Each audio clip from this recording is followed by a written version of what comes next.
Hello students, welcome back. Now again we have made to learn active and passive, and this time I will teach you in a also different manner. So let's start the class.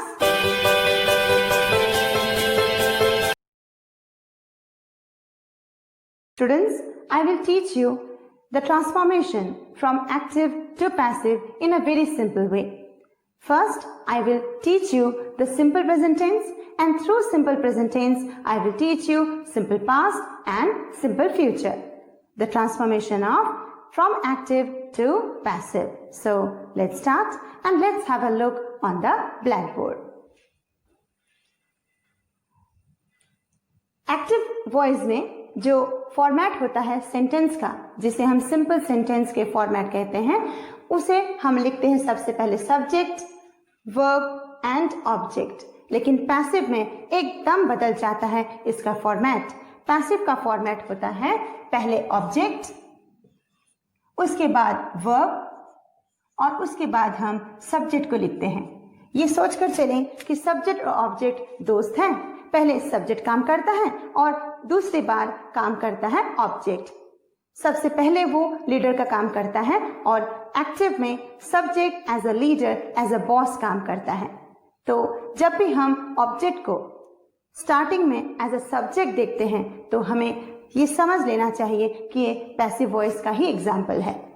और simple present tense के बारे में पहले हम जान लेते हैं कि सिंपल प्रेजेंट टेंस का फॉर्मेट क्या होता है in passive voice. In passive voice we write the simple present tense with the help of helping verb. Now, which helping verbs we use in simple present tense? सबसे पहले हम देखें कि simple present tense में हम कौन सा be verb का इस्तेमाल करते हैं, हम कौन सा helping verb का इस्तेमाल करते हैं. वो है am, is, are, साथ में verb 3 जो passive voice की पहचान है उसे हम लिखते हैं. तो सिंपल प्रेजेंट टेंस के बारे में हमने जाना कि पैसिव वॉइस में हमें दो चीजों की सबसे ज्यादा जरूरत है. एक है हेल्पिंग वर्ब और एक है मेन वर्ब. मेन वर्ब कौन सा? वर्ब 3 जो पैसिव की पहचान है. और helping verb in simple present tense हमें चाहिए एम, इज, आर.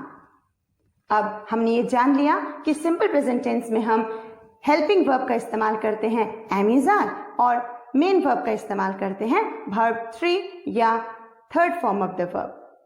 मैंने कहा कि सिंपल प्रेजेंट टेंस के साथ आज हम सिंपल पास्ट और सिंपल फ्यूचर भी सीखेंगे, तो ये भी सीख लेते हैं.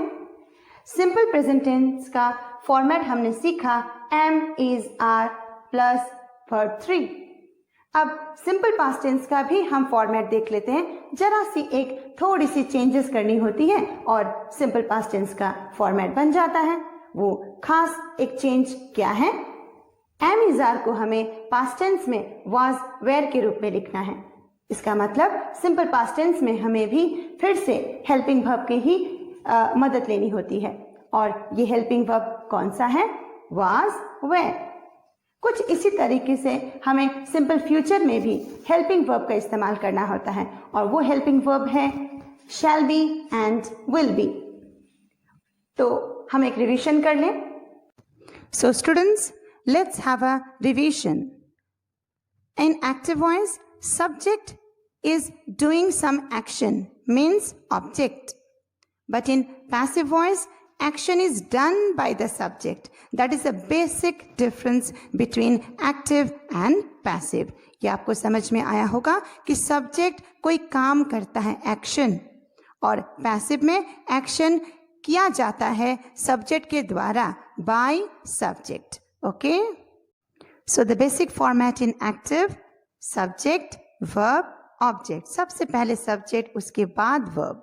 और पैसिव वॉइस में सबसे पहले ऑब्जेक्ट जो आखिर में है मेरे एक्टिव वॉइस में, लास्ट ऑब्जेक्ट. पैसिव में फर्स्ट में लिखना होगा, उसके बाद verb and there after subject. Okay, so simple present tense के हेल्पिंग वर्ब देख लें. Am, is, are, simple past was, were, simple future shall और विल बी. और लास्ट में इन सभी के लास्ट में हमें भी3 तो लिखना ही है, जो पैसिव वॉइस की पहचान है। ओके, प्रेजेंट कॉन्टिन्यूअस टेंस का फॉर्मेट हम एक्टिव वॉइस में कैसे लिखते हैं और उसे ही हम कैसे पैसिव वॉइस में चेंज करते हैं, बहुत ही सिंपल तरीके से, जिससे कि आपको ये बहुत अच्छे से याद रहे और आप इसे कभी ना भूल पाओ। तो स्टार्ट करें। एक्टिव वॉइस का फॉर्मेट जिसे हम अच्छे से जानते हैं कि सब्जेक्ट, वर्ब और ऑब्जेक्ट ही होना पड़ता है, लेकिन पैसिव वॉइस में हम इसे बदल देते हैं। ऑब्जेक्ट सबसे पहले हम लिखते हैं, फिर वर्ब का इस्तेमाल होता है और फिर हम सब्जेक्ट को लिखते हैं। जैसा कि मैंने कहा है पहले भी कि हम इसे दो दोस्त के रूप में लें। सब्जेक्ट और ऑब्जेक्ट एक दूसरे की मदद कर रहे हों। पहले सब्जेक्ट लीडर का काम करता है और बाद में ऑब्जेक्ट लीडर बन जाता है। कुछ इस तरह अगर हम याद रखें तो ये बात हम बहुत अच्छे से समझ पाएंगे। अब हम आते हैं फॉर्मेट की ओर। प्रेजेंट कॉन्टिन्यूअस टेंस का फॉर्मेट, सबसे पहले हम उसके बारे में बात करें। प्रेजेंट कॉन्टिन्यूअस टेंस का format in passive voice am is are, being, verb 3। verb 3 जिसके बारे में मैंने पहले भी कहा है कि पैसिव वॉइस की पहचान है, तो ये मैं बार बार कह रही हूं इसलिए कि आप इस बात पर फोकस करें कि पैसिव वॉइस का मतलब verb 3 ही होता है। verb 3 अगर है तो वो सेंटेंस पैसिव होने की संभावना उसकी बहुत ज्यादा हो जाती है। अब हम आते हैं कॉन्टिन्यूअस टेंस के एक और शब्द से विशेष बात, वो है बिंग। जैसा कि मैंने पहले भी बहुत बार कहा है कि पैसिव वॉइस की दो बड़ी विशेषताएं होती हैं, एक है verb 3 और एक हेल्पिंग वर्ब। हेल्पिंग वर्ब के बगैर पैसिव वॉइस कर लिखना बहुत मुश्किल होता है या हम नहीं लिख सकते। तो इस बार कॉन्टिन्यूअस टेंस में हमारा हेल्पिंग वर्ब कौन सा है? इस बार हमारा कॉन्टिन्यूअस टेंस में हेल्पिंग वर्ब है am, is, are, साथ में बिंग। बिंग सबसे खास विशेष चीज है, वर्ब है जो प्रेजेंट कॉन्टिन्यूअस टेंस में इस्तेमाल होती है। तो प्रेजेंट कॉन्टिन्यूअस टेंस या फ्यूचर कॉन्टिन्यूअस टेंस, ये बात हम गौर करें कि फ्यूचर कॉन्टिन्यूअस टेंस क्या इसका हम पैसिव कर सकते हैं? पहले मैं आपको प्रेजेंट कॉन्टिन्यूअस टेंस के बारे में बताऊं, फिर हम पास्ट और फ्यूचर की बात करेंगे।